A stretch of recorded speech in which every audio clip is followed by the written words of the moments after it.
सुग्रीव का अभिषेक। वाली के अंतिम संस्कार से निवृत्त हो जाने के पश्चात हनुमान ने हाथ जोड़कर श्री रामचंद्र जी से निवेदन किया, हे ककुत्स्थनंदन, वानरराज सुग्रीव को आपकी कृपा से उनके पूर्वजों का राज्य पुनः प्राप्त हो गया है। यह अत्यंत कठिन कार्य था जो कि आपके प्रसाद स्वरूप ही संपन्न हो पाया है।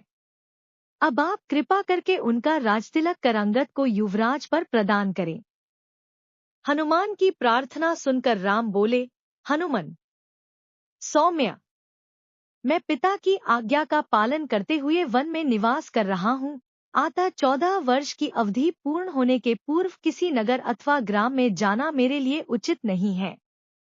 अतएव तुम लोग सुग्रीव के साथ नगर में जाकर राज्याभिषेक की प्रक्रिया पूर्ण करो। फिर राम ने सुग्रीव से कहा, हे मित्र, तुम लौकिक और शास्त्रीय व्यवहार के ज्ञाता हो, नीतिवान और लोक व्यवहार कुशल हो, इसलिए अपने भतीजे अंगद को युवराज का पद प्रदान करो।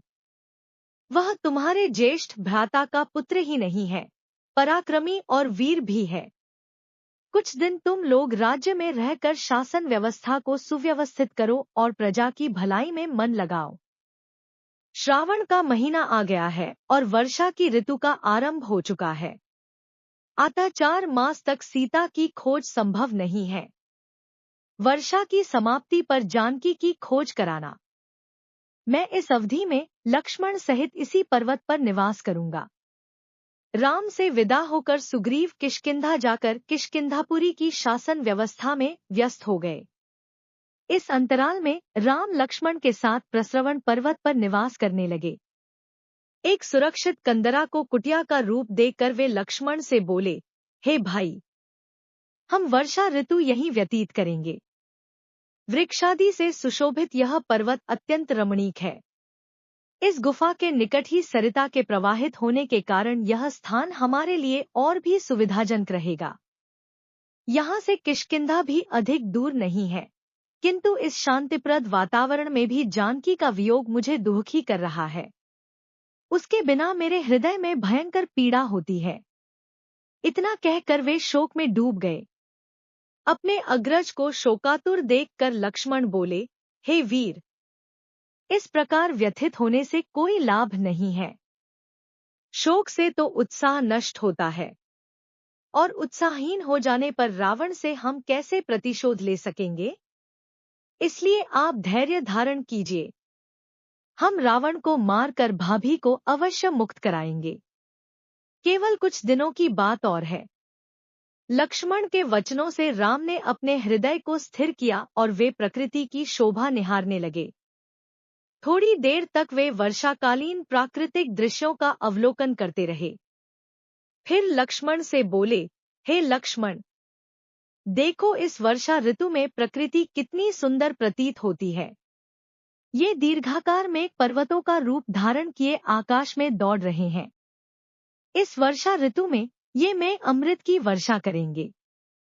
उस अमृत से भूतलवासियों का कल्याण करने वाली नाना प्रकार की औषधियां, वनस्पति, अन्न आदि उत्पन्न होंगे।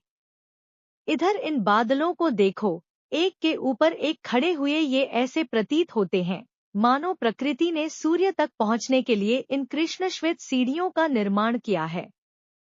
शीतल, मंद, सुगंधित समीर हृदय को किस प्रकार प्रफुल्लित करने का प्रयत्न कर रही हैं, किंतु विरहीजनों के लिए यह अत्यधिक दुखदायी भी है।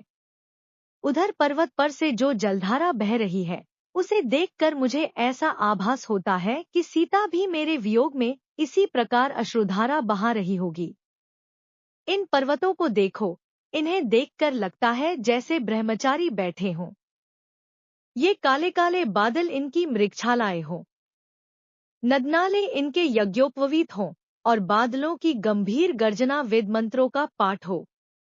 कभी कभी ऐसा प्रतीत होता है कि ये बादल गरज नहीं रहे हैं, अपितु बिजली के कोड़ों से प्रताड़ित होकर पीड़ा से कराहते हुए आर्तनाद कर रहे हैं। काले बादलों में चमकती हुई बिजली ऐसी प्रतीत हो रही है मानो राक्षसराज रावण की गोद में मूर्छित पड़ी जानकी हो।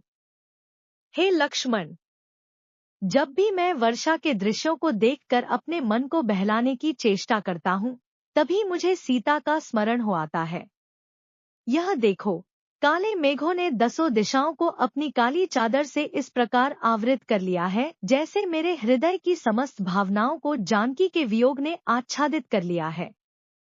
इस वर्षा ऋतु में राजा लोग अपने शत्रु पर आक्रमण नहीं करते, गृहस्थ लोग घर से परदेश नहीं जाते। घर उनके लिए अत्यंत प्रिय हो जाता है। राजहंस भीमान सरोवर की ओर चल पड़ते हैं। चकवे अपनी प्रिय चकवियों के साथ मिलने को आतुर हो जाते हैं और उनसे मिलकर अपूर्व प्राप्त करते हैं। किंतु मैं एक ऐसा अभागा हूँ जिसकी चकवी रूपी सीता अपने चकवे से दूर है। मोर अपनी प्रियाओं के साथ नृत्य कर रहे हैं। ऐसा प्रतीत होता है कि बगुलों की पंक्तियों से शोभायमान, जल से भरे श्यामवर्ण मेघ मानो किसी लंबी यात्रा पर जा रहे हैं। वे पर्वतों के शिखरों पर विश्राम करते हुए चल रहे हैं।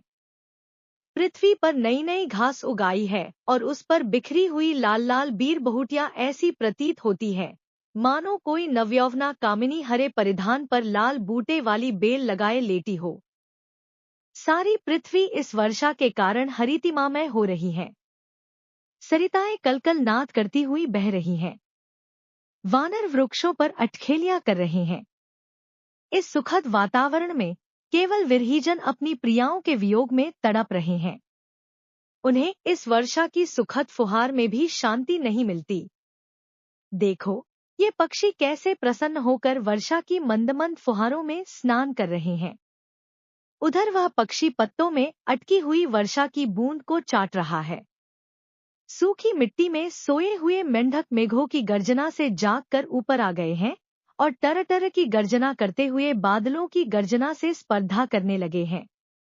जल की वेगवती धाराओं से निर्मल पर्वत शिखरों से पृथ्वी की ओर दौड़ती हुई सरिताओं की पंक्तियां इस प्रकार बिखर कर बह रही हैं, जैसे किसी के धवल कंठ से मोतियों की माला टूटकर बिखर रही हो। लो, अब पक्षी घोंसलों में छिपने लगे हैं, कमल सकुचाने लगे हैं और मालती खिलने लगी है। इससे प्रतीत होता है कि अब शीघ्र ही पृथ्वी पर संध्या की लालिमा बिखर जाएगी। फिर राम निःश्वास छोड़कर बोले, वाली के मरने से सुग्रीव ने अपना राज्य पा लिया। अब वह अपनी बिछुड़ी हुई पत्नी को पुनः पाकर इस वर्षा का आनंद उठा रहा होगा। पता नहीं मैं अपनी बिछुड़ी हुई सीता के कब दर्शन करूंगा। अब तो श्रावण मास का अंत हो चला है। शीघ्र ही शरद ऋतु का प्रारंभ होगा। दुर्गम मार्ग फिर आवागमन के लिए खुल जाएंगे। मुझे विश्वास है शरद ऋतु आते ही सुग्रीव अपने गुप्तचरों से अवश्य सीता की खोज कराएगा। इतना कहकर राम गंभीर कल्पना सागर में गोते लगाने लगे।